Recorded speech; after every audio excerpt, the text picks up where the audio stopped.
But dreams don't leave footprints. Dreams don't whisper your name in the middle of the night. And dreams don't come for revenge.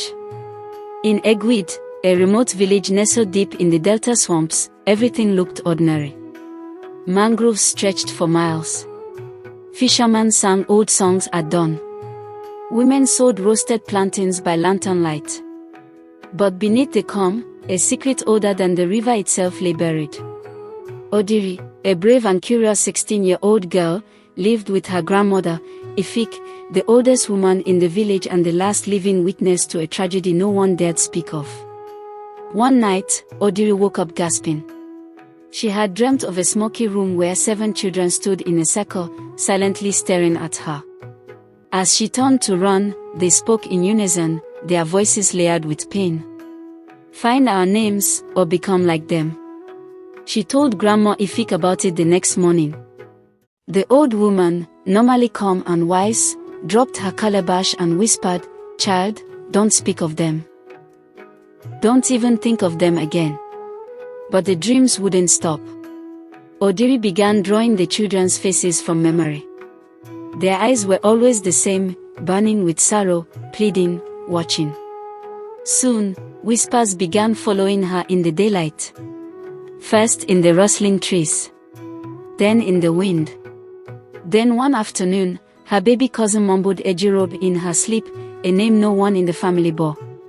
Determined to uncover the truth, Odiri wandered to the abandoned compound at the edge of the swamp, a place even animals avoided. There she found burnt cooking pots, melted beads, and a child's shoe half buried in sand. The air felt heavy. Every breath carried memories not her own. She confronted the elders in the village square, but they only offered blank stares and muttered prayers. That night, she dreamt again. This time, a woman with charred skin held a baby close to her chest. Her voice cracked as she cried. They were afraid of what they didn't understand. They said we were too powerful. We were only trying to help. Odiri returned to Grandma Ifik and begged for the truth. Her grandmother sighed deeply, eyes clouded by guilt. "Your mother was the 8th. But you were still in her womb when the fire came," she began. They said Ejiro's children brought strange blessings. Crops that grew without season. Sick people healed without herbs. Rain that came when they danced. She paused, trembling. The elders feared her. They said she was a witch. They feared her children even more.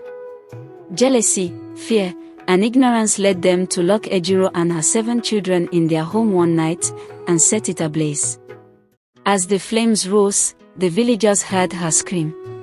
"As long as my children are nameless, your peace shall rot from within."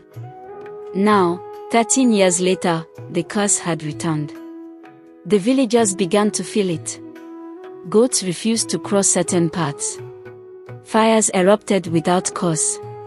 Children were seen laughing and playing in empty compounds. And one by one, the descendants of the elders began disappearing.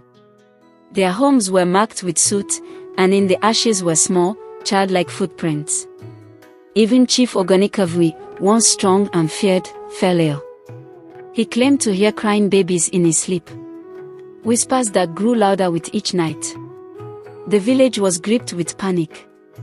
Guided by the voices in her dream, Odiri found her way to a long-forgotten shrine behind the old market square.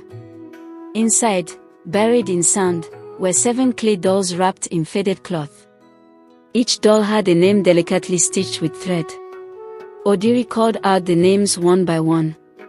Oganivo, Imiko, Yufuma, Te, Ivy, Ese, Aritsamaiwa. The ground trembled. A cold wind tore through the trees. The dolls began to glow. And behind her, a voice whispered, "You remembered us, sister." Odiri turned and saw the children standing there, no longer ghostly, but beautiful. Tears ran down their cheeks, yet they smiled. Then Mama Ejiro appeared, her spirit luminous, her pain transformed into power. "The curse is broken," she said, "but there is a price. Speak their names in truth, or their pain becomes yours. Without hesitation, Odiri nodded. At sunrise, she ran to the village square. The market froze as she shouted in a voice no one had ever heard from a young girl.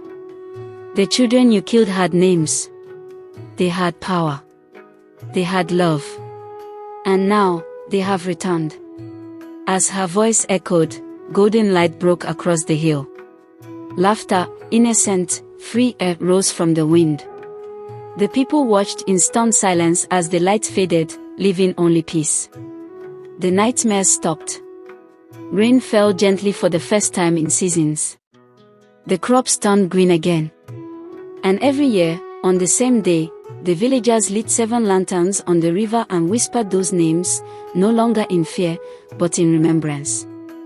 Because now, they knew it was never just a dream.